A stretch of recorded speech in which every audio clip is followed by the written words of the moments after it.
এই যে মেয়েটি, এর পূর্ব ভাদ্রপদ নক্ষত্রের চতুর্থ পাদে জন্ম। আমাদের যে 27টা নক্ষত্র, এই 27টা নক্ষত্রের আবার প্রত্যেকটা নক্ষত্রের 4টে করে পাদ আছে,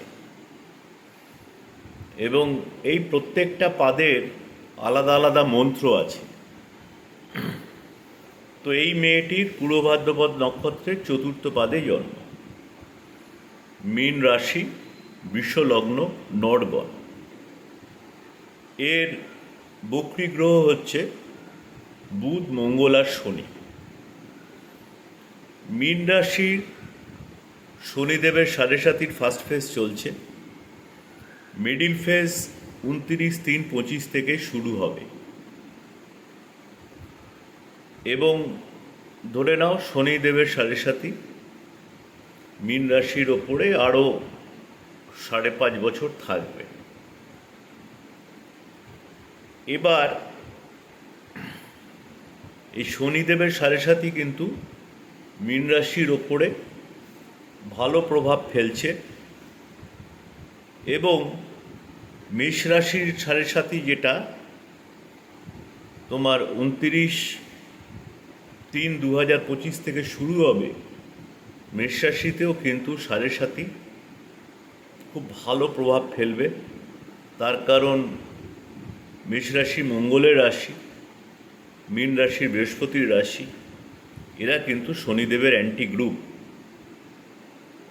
তো এবং সবথেকে বড় কথা যেটা বলে যে যেহেতু ওদের মানে এখন শনিদেব কুম্ভ থেকে মিনে যাবেন, তো বেনারসে বলে যে মীন রাশির এবং মেষ রাশির যেহেতু শনিদেব আস্তে আস্তে মীন এবং মেষে অগ্রসর হচ্ছে, এদের কিন্তু উঠতি 7.5,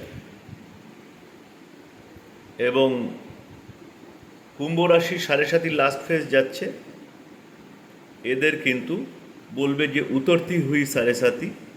তো কুম্ভ রাশির ক্ষেত্রে এই 7.5 খুব একটা ইফেক্ট যাবে না। এবার এই মেয়েটির লগ্নে কেতু। এবার লগ্নে কেতু থাকলে চট করে রোগ ধরা পড়বে না,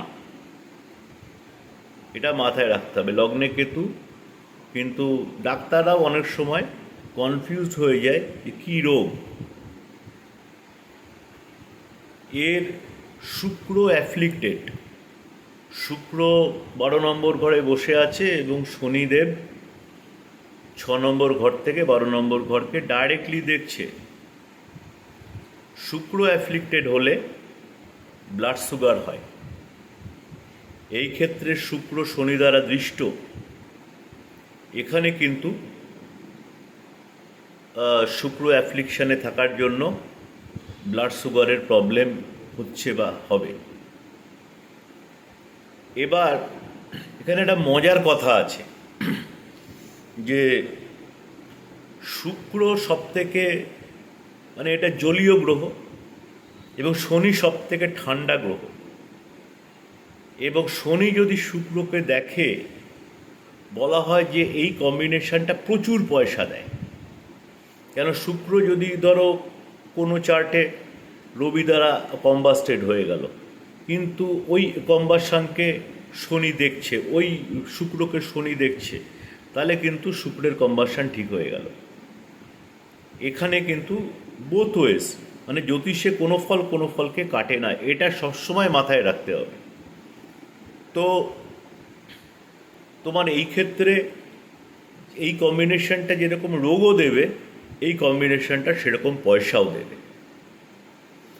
আচ্ছা, এই মেয়েটির ক্ষেত্রে শনিদেব ষষ্ঠে বসে আছে, ষষ্ঠে শনি রোগ বাড়িয়ে দেয়।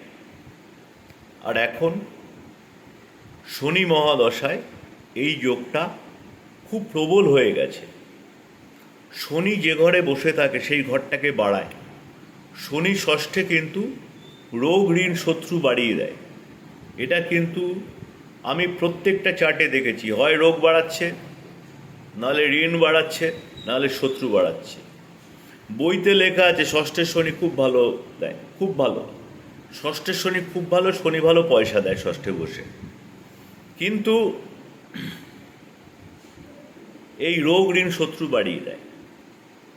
এবং ষষ্ঠের শনি কি করে, যে অষ্টমে দৃষ্টি দিয়ে মৃত্যুর ঘরটাকে নষ্ট করে, দ্বাদশে দৃষ্টি দিয়ে ব্যয়স্থানটাকে নষ্ট করে, আর তৃতীয় দৃষ্টি দিয়ে তাকে খুব অ্যাক্টিভ বানিয়ে দেয়। এইটাও ষষ্ঠের শনিকে ভালো বলার একটা কারণ।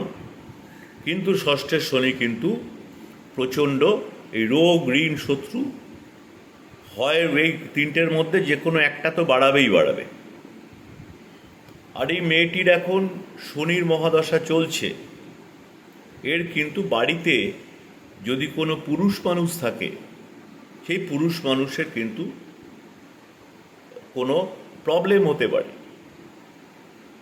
আমার চেম্বারেই একজন ভদ্রলোক এসেছিলেন, তো সেখানে ভদ্রলোকের চার্ট দেখছি যে ওনার তো এত খারাপ যাবার কথা নয়। তো ওনার কাছে ওনার ছেলে মেয়ে চার্ট দেখতে চাইলাম, দেখলাম মেয়ের শনির দশা যাচ্ছে। কোনো মহিলার যদি শনির দশা যায়, ধরে নাও হয় তার বাবার বা তার হাজব্যান্ডের প্রবলেম যাবে। এটা কিন্তু অলিখিত, কিন্তু আমি কিন্তু প্রায় প্রত্যেকটা কেসে দেখেছি।